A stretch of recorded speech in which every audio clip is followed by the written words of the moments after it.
My story is different from most because I had to undergo a bone marrow transplant when I was just 6 months old.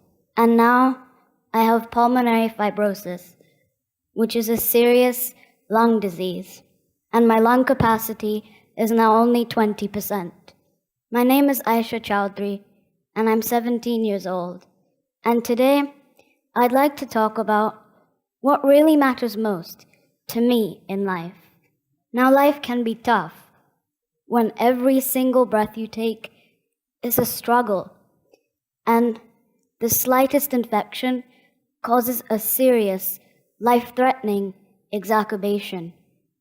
And the last one for me was in November last year, when I went from being able to walk around freely and go to school to suddenly being bedridden, unable to turn over in bed without getting out of breath. And I must confess that I did wonder if I was going to die. And I would have sleepless nights, just thinking, tossing and turning, with this idea that soon I may be gone. And if that's going to happen, what's the point of anything? I think about this for hours and get nowhere. But then it suddenly struck me that I'm not really alone in all of this. Is it not true that not just me, but all of us are going to die one day? Yes, all of us are going to die. I'd like you all to just think about that for a moment. In the next 100 years, all of us sitting in this room today will be gone, just at different times, some sooner than the others. So then, if death is the ultimate truth, what should really matter most in life? The only thing that matters to me is being happy. And happiness is a choice one makes. It's simply an attitude. I can either choose to be happy and try to smile through all of my difficult times, or I can choose to be miserable and get overwhelmed by it all. Now, it's not that by being miserable, I'm going to get any better. So I may as well choose to be happy.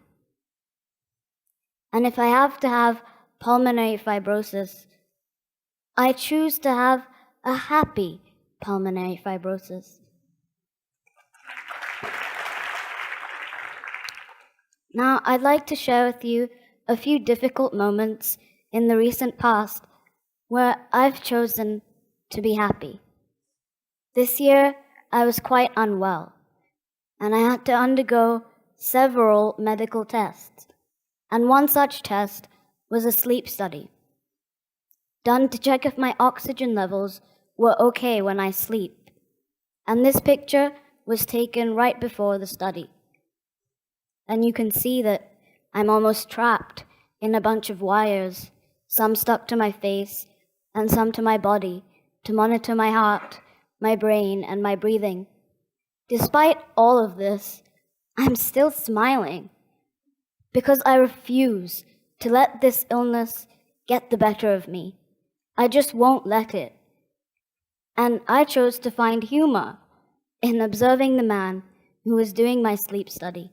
I couldn't help but laugh at the way he would just put up his own feet on my bed and go off to sleep himself, snoring away. And this obviously made it difficult for me to sleep. And maybe that's why my results were so bad. How ridiculous, I thought to myself. Later that month, my family and I had to go to England for a full medical checkup. And the days were filled with long, boring medical appointments, talking about lung transplant, and what seemed like endless amounts of tests. This is a picture of my brother and I just after I had spent one long day at the hospital. But guess where we were headed in this photo? To see a Broadway show in London. And it was fabulous. I was able to put the trauma of the day at the hospital behind me, and I still managed to find the will and the excitement in going out for a play and spending quality time with my brother. I believe that it's important to create many happy memories so that we can try to wipe out the sad ones. After having quite an unpleasant summer with all of these medical issues, my family and I decided to take a holiday to the Maldives. And there was so much to do in the Maldives. But of course, my health didn't permit me to do a lot of the things that I wanted to. And one of the main activities was snorkeling, and I desperately wanted to try it. But how could a person who has difficulty breathing go snorkeling? Well, in this picture, you can see me in my snorkeling gear right after I'd popped my head out of the water after seeing the most beautiful, vibrant colored fish. But now I'm not going to lie, I did only dip my head in for a second, but I did what I wanted to do. And that moment for me was worth everything.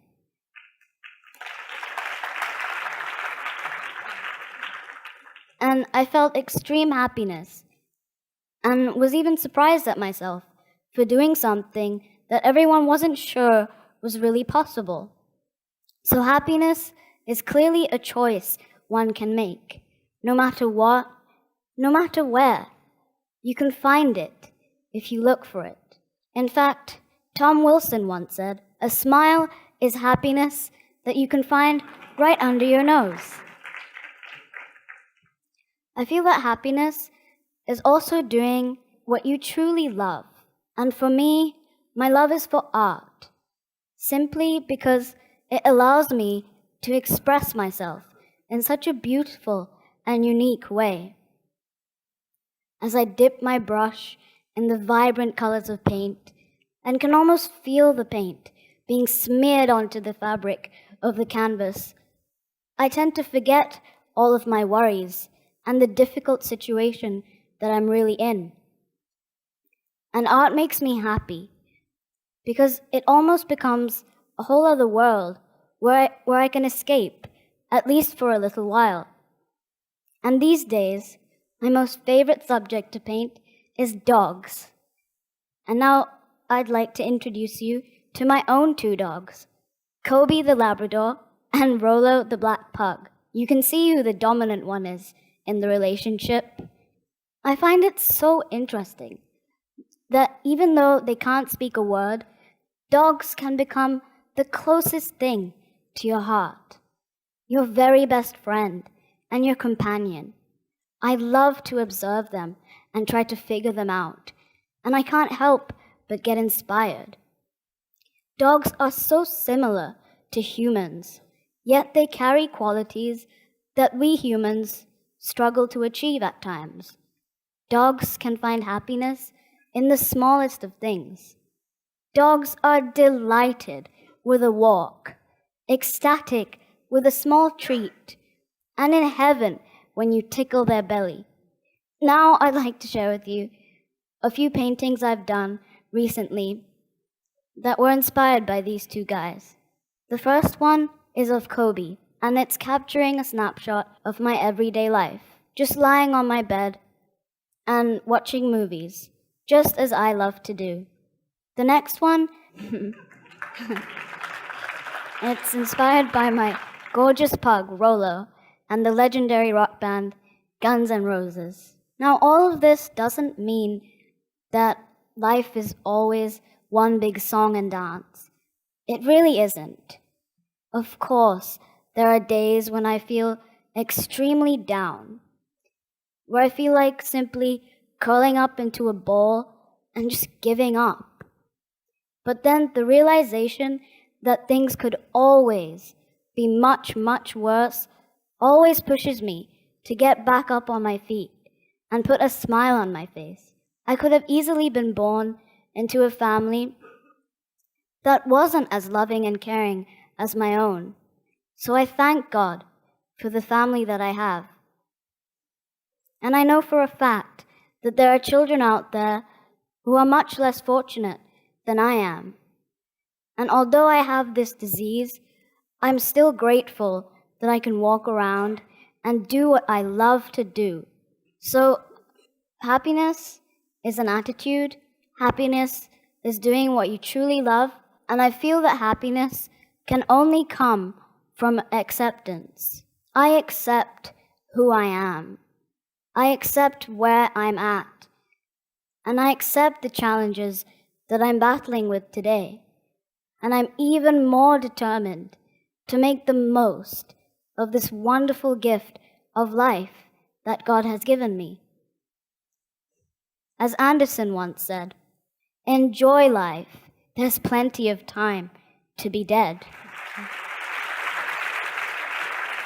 So I really hope that all of you enjoy your lives with as much happiness as you can possibly find. Thank you for listening.